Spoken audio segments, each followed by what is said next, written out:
Head down to the nation's capital and Parliament House in Canberra and catch up with the Shadow Climate Change and Energy Minister, Ted O'Brien. Thanks for joining us, Ted. Gee, Chris Bowen seems to think everybody at Sharm el-Sheikh loves him because of his brilliant plan to turn Australia into a renewable energy powerhouse.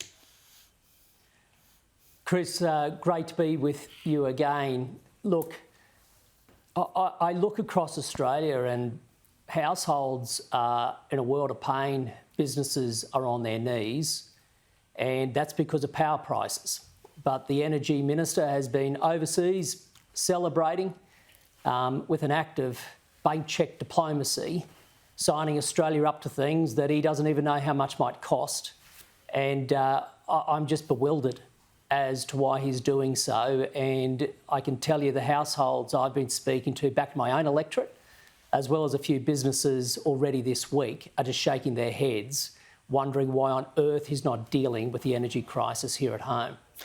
It seems extraordinary that an Australian government would sign up to an arrangement, support a fund being established that will take money from Australia. We just don't know how much, in what way, when, where, whatever. We've signed up to something that is literally an open cheque. Yeah, and let's take it one step further, Chris. Minister Bowen claims to be the architect of this scheme, but he himself can't tell us how much we have to pay. He doesn't know how to describe the scheme. The dollar figure estimate is that US $2 trillion a year through to 2030 will have to be paid into this compensation scheme. We're signing up to it. We don't know how much it's going to cost. But what we do know is it's going to cost Australian taxpayers, and that means households, that means businesses.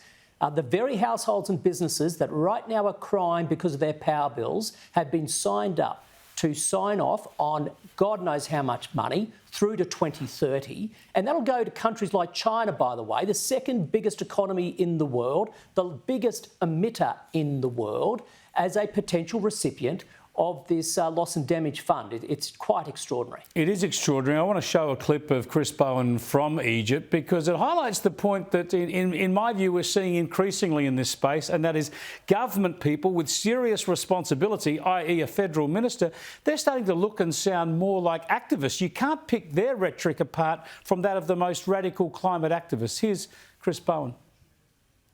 It's an honour to be representing Australia at these important negotiations. Australia's back at the table, negotiating for better climate action, pushing for more climate action. Yeah, no, you're supposed to be running the country and sorting out our problems, not pushing for more action globally,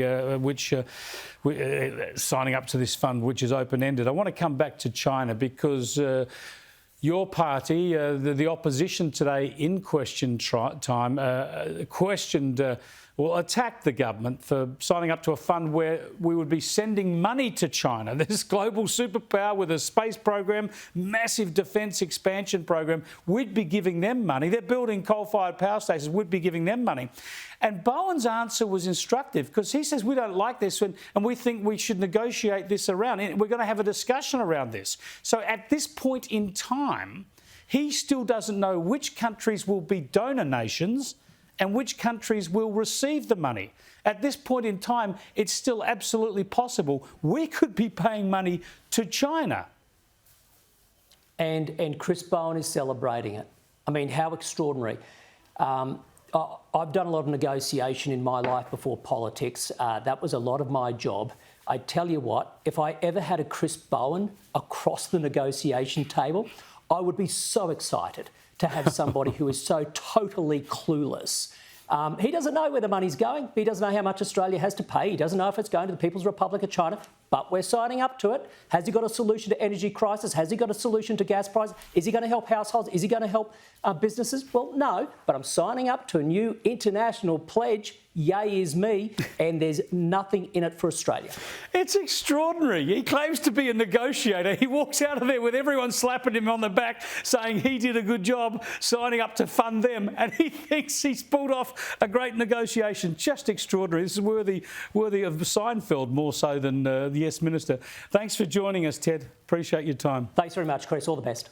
Ted O'Brien there, he's the Shadow Climate Change and Energy Minister. We're going to keep on this stuff because it is literally absurd what this government has done at that UN meeting. And in most of the media, they get praised for it. Why? Because, they're going to help save the planet. Yeah.